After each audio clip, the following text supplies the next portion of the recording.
Saya tidak tahu kalau anak saya dinikahi di sana. Erik itu menikahi anak saya di Kasiri. Ramai di kampung. Dia kan anak saya itu hamil gitu.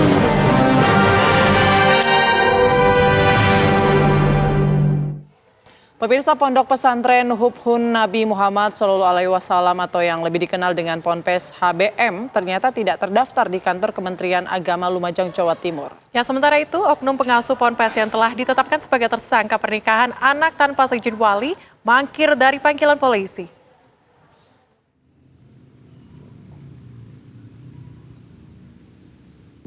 Pasca Muhammad Erik, oknum pengasuh Ponpes HBM di Desa Sumbermujur, Kecamatan Candipuro, Lumajang ditetapkan sebagai tersangka, aktivitas pondok pesantren yang biasanya ramai kini sudah sepi. Tidak hanya itu, rumah oknum pengasuh juga tertutup rapat dalam beberapa hari terakhir. Bahkan, papan nama pondok juga telah dilepas dari halaman depan rumahnya. Sementara itu, dari hasil penelusuran data oleh Bidang Pondok Pesantren, Haji dan Umroh Kementerian Agama Kabupaten Lumajang, Ponpes HBM ternyata belum terdaftar, baik secara lisan maupun tertulis di kantor Kementerian Agama setempat. Pihak Kemenak sempat juga menyatakan bahwa proses pernikahan yang dilakukan tersangka dinyatakan tidak sah sesuai aturan agama maupun pemerintah. Pondok Pesantren Hubhun Nabi Muhammad SAW itu tidak terdaftar di Kementerian Agama, baik secara lisan ataupun secara tertulis apalagi. Ini belum pernah kami menerima surat pendaftaran ataupun secara lisan disampaikan ke kami. Sementara itu, pihak kepolisian menyatakan telah melakukan pemeriksaan terhadap 6 orang. Namun, hingga Senin 1 Juli kemarin, tersangka masih mangkir dari panggilan polisi. Panggilan yang jelas kami luncurkan ke sesuai alamat dari tersangka. Keberadaannya masih di Lumajang. Sebelumnya, akibat menikahi santri di bawah umur tanpa seizin walinya, tersangka dilaporkan orang tua korban ke pihak kepolisian. Kasus ini terbongkar setelah korban diisukan sedang hamil. Kini pihak orang tua hanya berharap keadilan dan menuntut pihak kepolisian segera menangkap tersangka dan memproses sesuai hukum yang berlaku. Dari Lumajang, Jawa Timur, Wawan Sugiarto, TV One mengabarkan. Ya, pemirsa, untuk memperbarui informasi terkait kasus santri dinikahi tanpa wali nikah, saat ini kita sudah tersambung secara virtual dengan Kepala KUA Tempeh Kemenak Lumajang, Sultan Umar. Selamat siang, Pak Sultan. Assalamualaikum warahmatullahi wabarakatuh. Oke. Pak Sultan, Anda melihatnya pernikahan ini bagaimana, Pak? Kalau dari syaratnya dan rukunnya ini sah atau tidak, Pak? Kalau untuk melihat dari kasus ini, kami memandang secara regulasi sesuai dengan Undang-Undang Nomor 1 Tahun 74 yang sudah diimplementasikan dengan nomor Impres Presiden Nomor 1 Tahun 1991 dengan memberlakukan KHI dengan pasal 14 itu tidak memenuhi syarat karena syarat atau rukun yang harus dianggap sah sebuah perkawinan itu kalau ada 5 unsur, Ibu. Yang pertama adalah calon suami, calon istri, wali nikah, 2 orang saksi dan juga ijab kabul. Itu yang termaktub dalam kompilasi hukum Islam atau KHI yang dianut oleh Kementerian Agama maupun regulasi yang ada di Indonesia ini. Baik, artinya kalau tidak sah ini pernikahannya batal begitu ya Pak. Lalu apa yang bisa dilakukan? Mengingat ini sang anak begitu ya, anak di bawah umur ini kemudian sudah hamil begitu. Ya, kalau untuk hal semacam ini secara otomatis kan juga akan dilakukan regulasi-regulasi yang ada. Bila mana memang ini mau dilanjutkan, maka apa yang harus bisa dilakukan? Kalau memang dilanjutkan karena faktor X ya, si pelaku dan si korban mau menikah, ya silakan mau, tapi dilihat dulu apakah usianya memang sudah mencapai umur atau tidak. Karena bagi kami, bagi regulasi yang ada, sebelum usia 21 tahun, maka harus ada persetujuan dari wali ataupun orang tua. Baik. Sesuai dengan pasal 15 atau Undang-Undang Nomor 1 Tahun 74 Pasal 6 di dijabarkan di ayat 2, 3, 4 maupun 5. Baik, ini kalau kita melihat kan orang tuanya tampaknya tidak merestui, tapi kondisi anaknya mungkin sudah mengandung begitu. Apakah memang ini hukumnya wajib untuk diteruskan pernikahan ini dengan memenuhi syarat dan rukun nikah tadi yang disebutkan? Ya, harusnya memang sesuai dengan rukun syarat yang sudah termaktub dalam kompilasi hukum Islam, sesuai dengan pasal 14 itu. Jadi jangan sampai syarat rukunnya juga tidak terpenuhi. Itu harapan kita juga seperti itu. Oke, Pak Sultan. Iya. Oke, Ya. Pak Sultan, ini kasus-kasus serupa pernikahan dini di Lumajang ini sering terjadi atau seperti apa, Pak? Kalau kasus pernikahan dini sebenarnya pihak KUA dengan regulasi yang ada itu sudah diberikan penolakan sebenarnya, Bu. Mbak ya, dengan Mbak ya. Ya. Sebenarnya sudah kita antisipasi dengan penolakan. Sehingga dari pihak Satin yang sudah ditolak oleh pihak KUA itu biasanya melakukan tindakan hukum berupa permohonan dispensasi ke pengadilan agama. Sehingga tatkala ada putusan inkrah dari pengadilan agama untuk tetap bisa dilanjutkan, maka kita sebagai eksekutor di KUA maka harus wajib untuk melaksanakan apa yang menjadi amar putusan dari pengadilan agama. Seandainya dispensasi umur itu juga bisa diberikan oleh pihak pengadilan agama. Begitu, Mbak. Baik, baik. Kita juga nanti akan kehadiran dari orang tua korban Bapak Matrokim, tapi kami harus jeda terlebih dahulu. Apa kabar Indonesia Siang masih akan kembali sesaat lagi.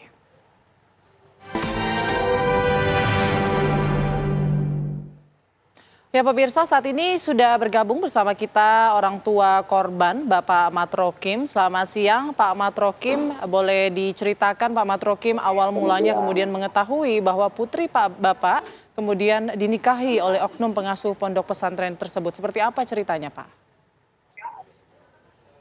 Ceritanya itu kan saya agak jauh dari rumahnya pelaku itu. Lalu ada saudara saya yang mengetahui, kan ramai di kampungnya tersangka itu. Lalu saudara saya itu tahu kalau Puput itu anak saya. Langsung dia ke rumah saya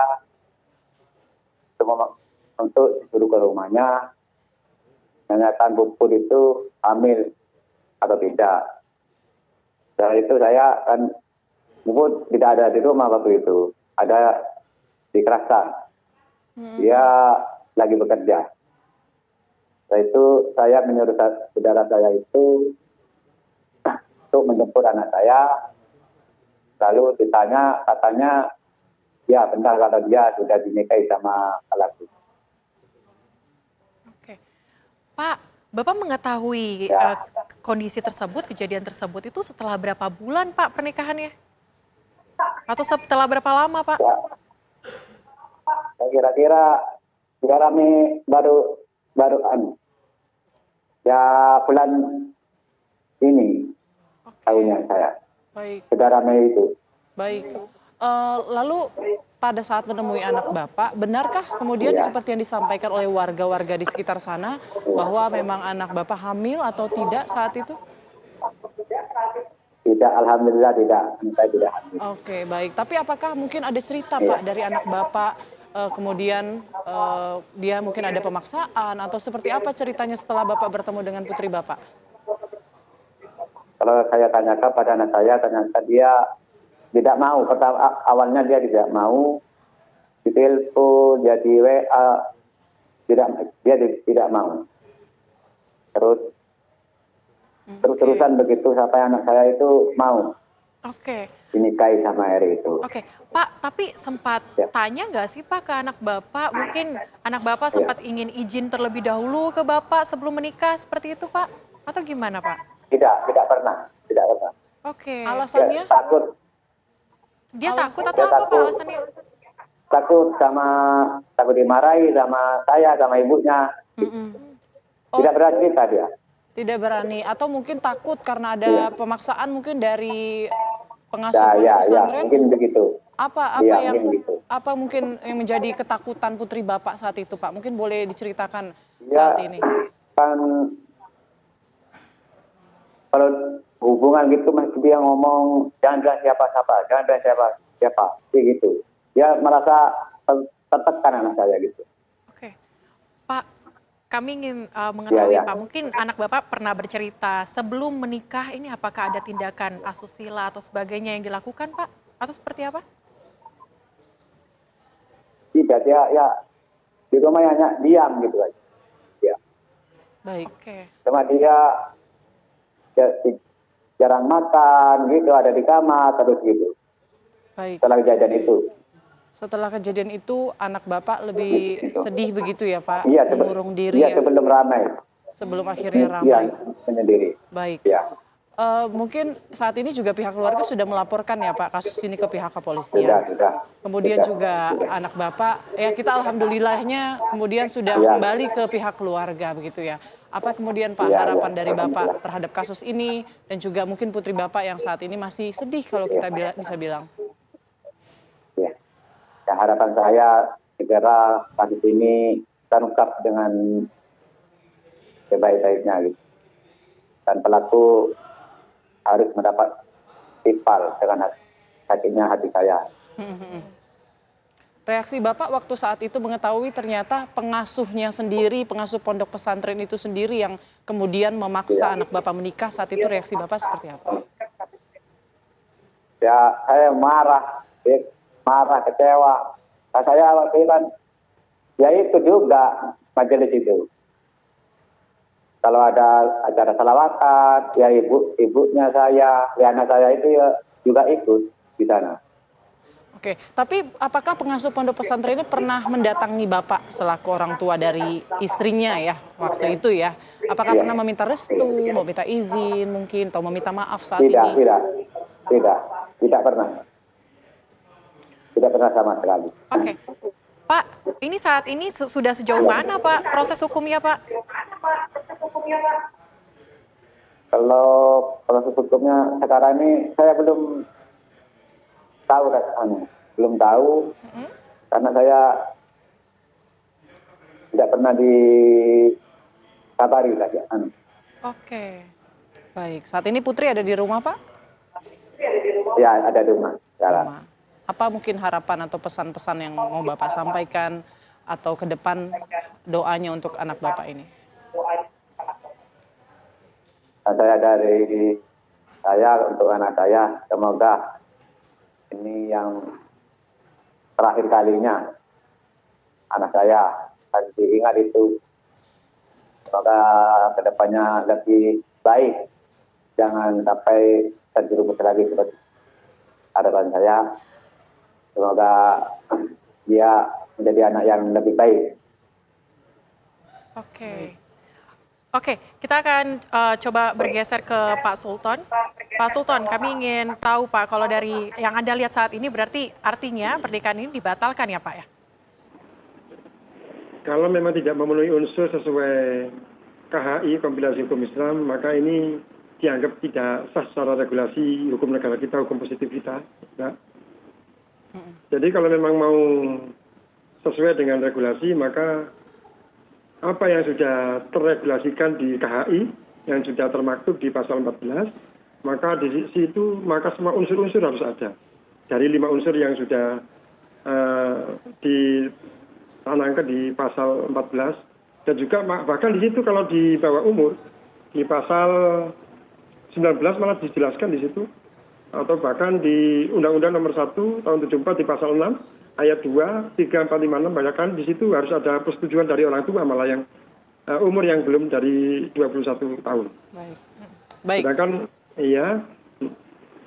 Sedangkan untuk wali nikah sendiri sudah diatur di pasal 16 di KHI, bahwasanya pernikahan itu dianggap tidak sah kalau tidak ada seorang wali, sebagaimana hadis Nabi juga dijelaskan di situ.